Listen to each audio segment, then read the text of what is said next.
Welcome to the Healthy, Wealthy, and Smart podcast. Each week, we interview the best and brightest in physical therapy, wellness, and entrepreneurship.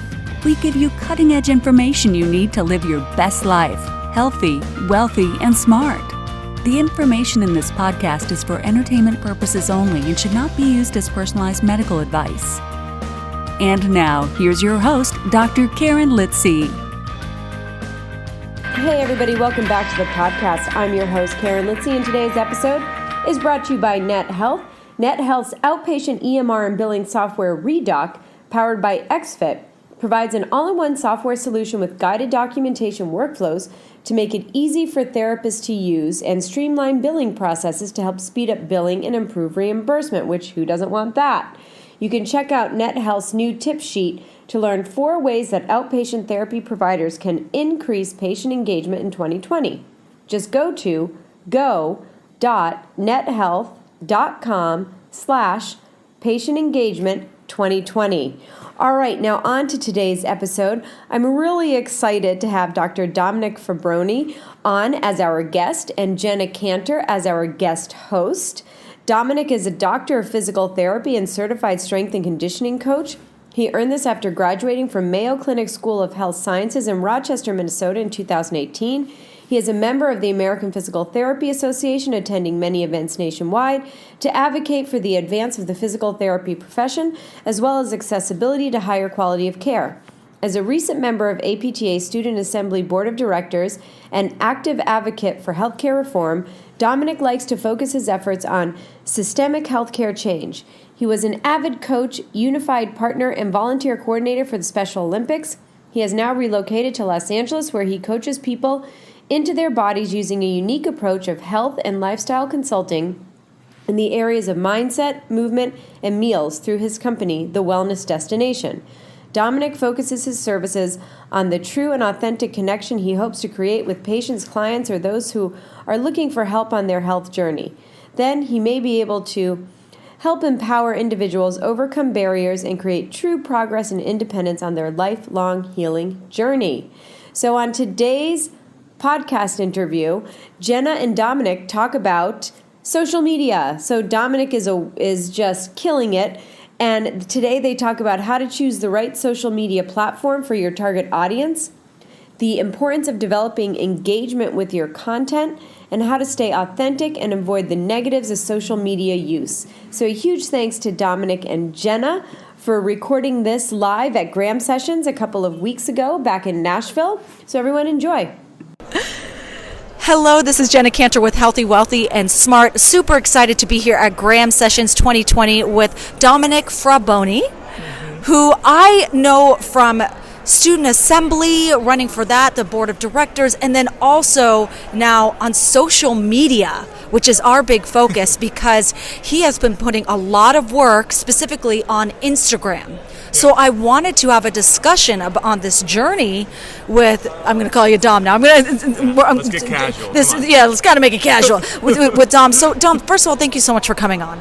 Yeah, absolutely. Thanks for having me and being interested in what I might have to say. It's been kind of a journey this past 6 months with a lot of changes for me, especially career-wise, location-wise, and the social media thing. You just want me to dive in a little bit to that? Actually, first let's start with why you chose Instagram, because when choosing a social media platform, you're thinking of a specific audience. So would you mind diving into that so people can start picking their brain and thinking, even if Instagram is where their audience is? So I think my choice in platform was a little less to do with what I was wanting and just happened more by chance. You know, I started dating somebody who has a big following and noticed some of them started taking a liking in me or an interest in me.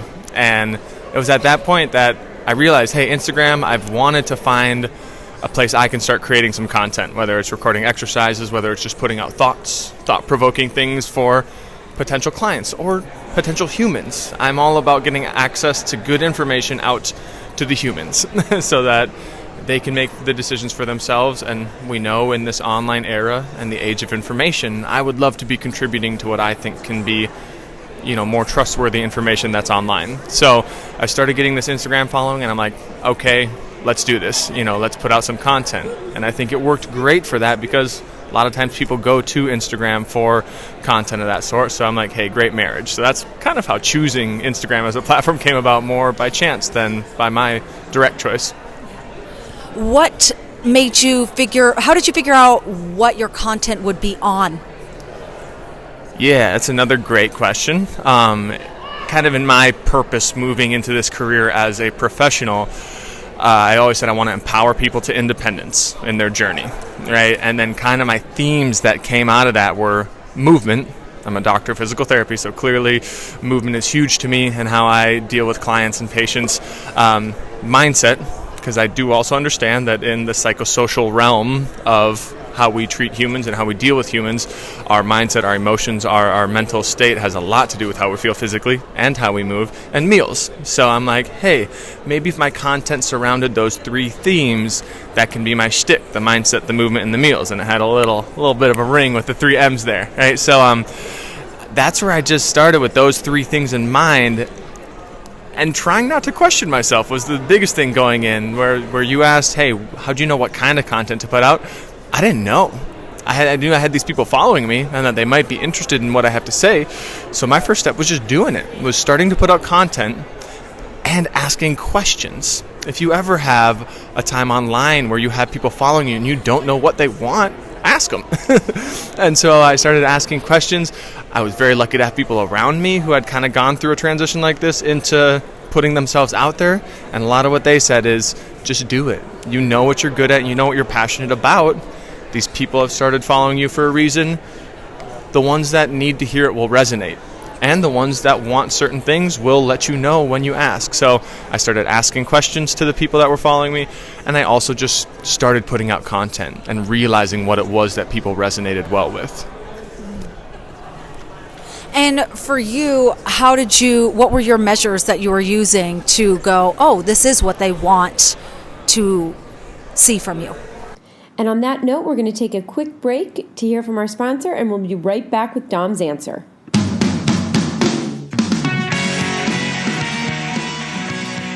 This episode is brought to you by NetHealth. NetHealth's outpatient EMR and billing software Redoc, powered by XFit, provides an all-in-one software solution with guided documentation workflows to make it easy for therapists to use and streamline billing processes to help speed billing and improve reimbursement. You can check out NetHealth's new tip sheet to learn 4 ways that outpatient therapy providers can increase patient engagement in 2020 at go.nethealth.com/patient engagement 2020. So I like to say that, and a lot of people in social media will want to try to separate the success of their posts and their media from the likes and the comments and that stuff. And it can get really kind of cloudy in our head as, oh, why did this not have as many likes as this? And so really early on when I started doing this, I tried separating myself from likes. Everyone wants a lot of likes on their stuff, and it really is not likes on your post that mean people are engaging with it or connecting with it.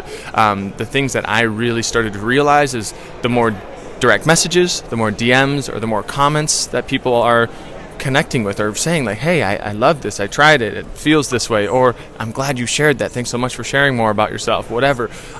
That means that I'm connecting with them personally in some manner. And so I liked to kind of dive into those ones that got a lot of personal direct messages or comments. And I'm big when it comes to feel and the energy between an interaction with people. So when I got interactions back from people that fueled that same purpose or energy, that was the reason I put that post out.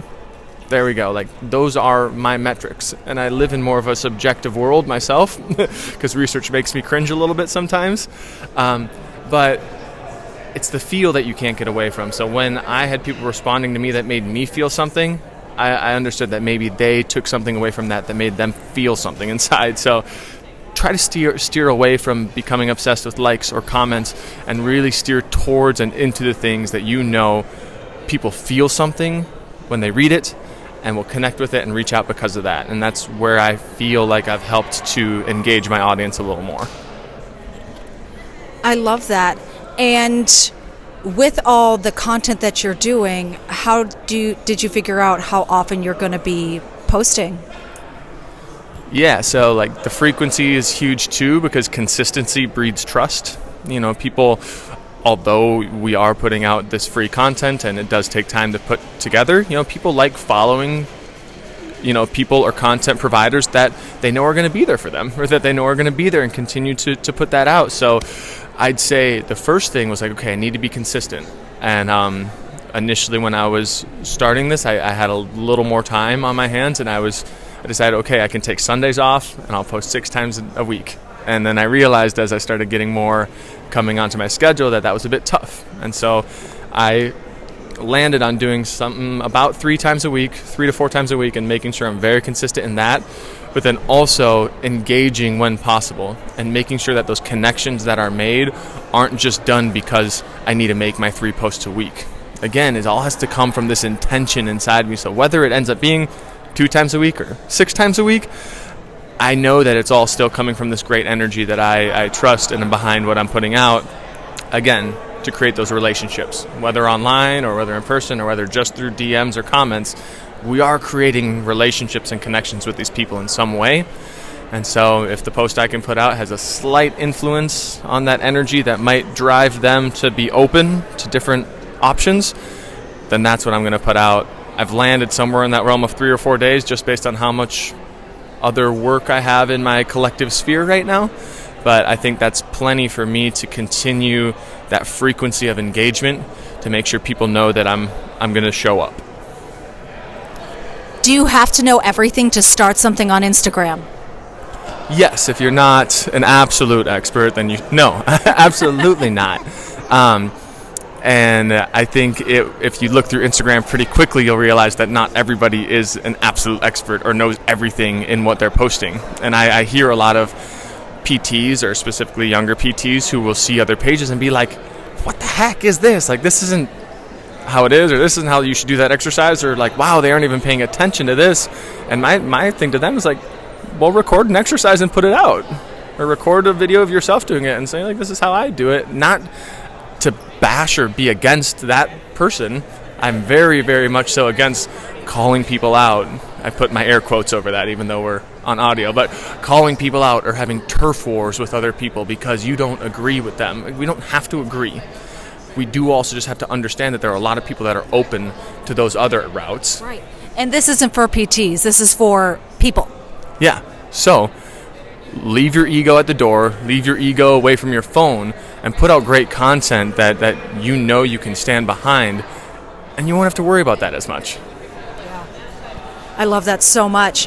What has been the biggest lesson you've learned since really diving into your consistency and all your content on Instagram? Yeah, be authentic and trust yourself. It's really empowering. Well, when you find that empowerment within you, just to say, like, I know what I know, and I know where that comes from.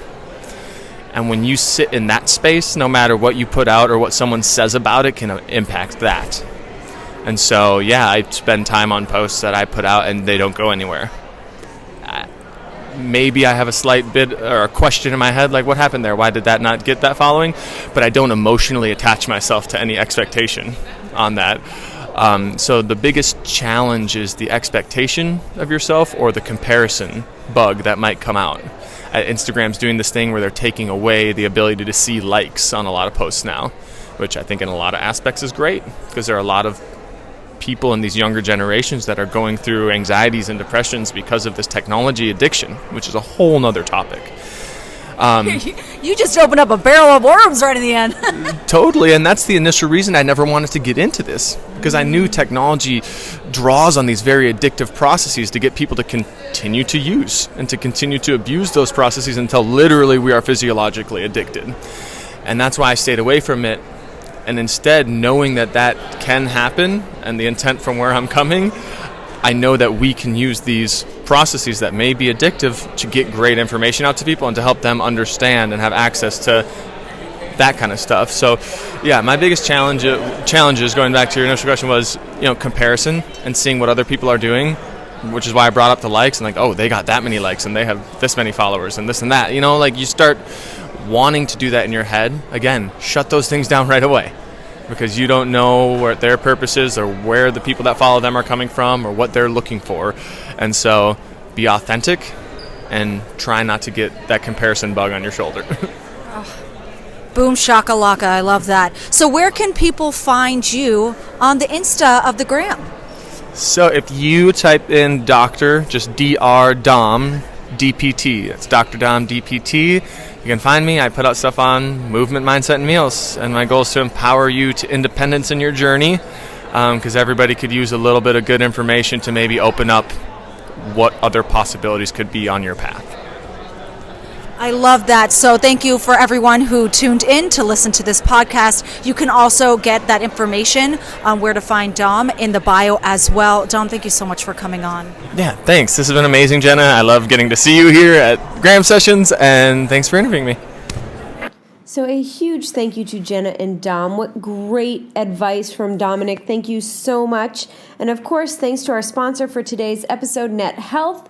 Their outpatient EMR and billing software, Redoc, powered by XFit, provides an all-in-one software solution with documentation workflows and streamlined billing processes. You can check out NetHealth's new tip sheet to learn 4 ways that outpatient therapy providers can increase patient engagement in 2020 at go.nethealth.com/patient engagement 2020. Thank you for listening, and please subscribe to the podcast at podcast.healthywealthysmart.com. And don't forget to follow us on social media.